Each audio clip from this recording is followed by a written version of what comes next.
Fulton, Missouri, coming to you live for our midweek devotion. Every week about this time, we stop what we're doing and hopefully hear a word of grace in a loud and busy world. This week's devotion is centered on the Gospel of Mark, chapter 13, verse 32, which reads, "But nobody knows when that day or hour will come. Not the angels in heaven and not the Son, only the Father knows." Now, the only things certain in life are death and taxes, or so the saying goes, but that doesn't stop us from trying to find a bit of certainty in our everyday lives. We want to know when things are going to happen so we can plan accordingly. If we know mom is going to show up at 4 p.m., we have until then to clean the house. Or if we know we are always going to get a chocolate orange in our stockings, we don't have to worry about coming up with a dessert plan. Or if the toilet always sticks, you know you have to jiggle the handle. I think of Back to the Future Part 2, maybe the worst of the Back to the Futures, where Biff goes back in time to give his younger self a sports almanac with all the scores and statistics from 1950 to 2000. Armed with the information he's certain will happen, Biff makes bet after bet, amassing a fortune. His certainty allows him to take his future into his own hands. It gives him control. And that's really what certainty is all about, control.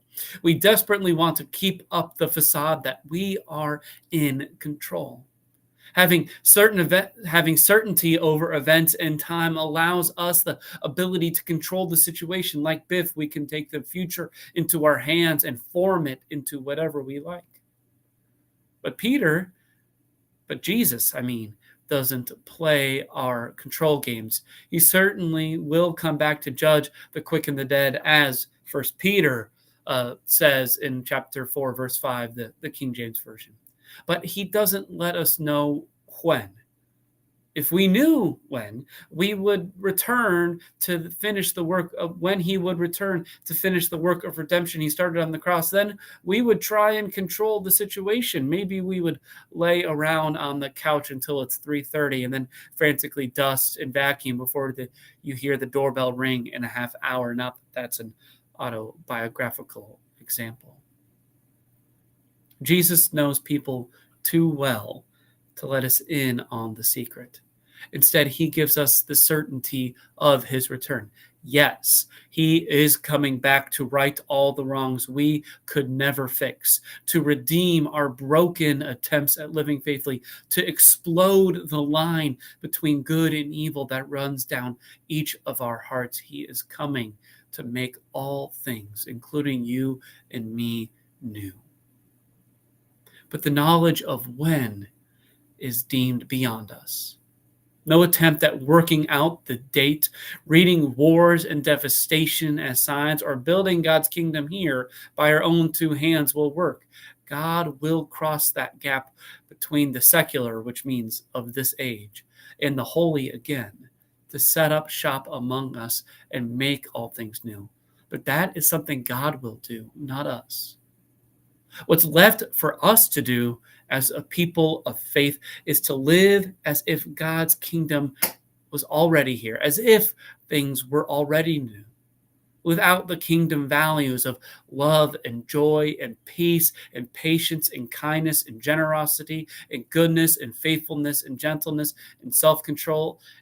If there were anything that we can control in this world, it's trying to live like the Spirit really is given to us by Christ, that Jesus really did breathe on his disciples and leave it up to them to live this way.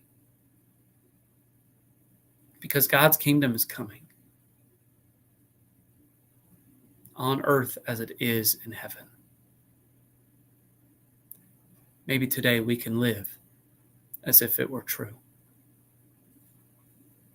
Thanks for joining me for this week's devotion. I hope you like what you heard. If you did, please like and share it with someone who you think needs to hear it.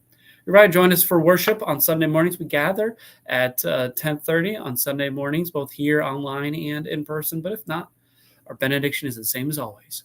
God be with you till we meet again.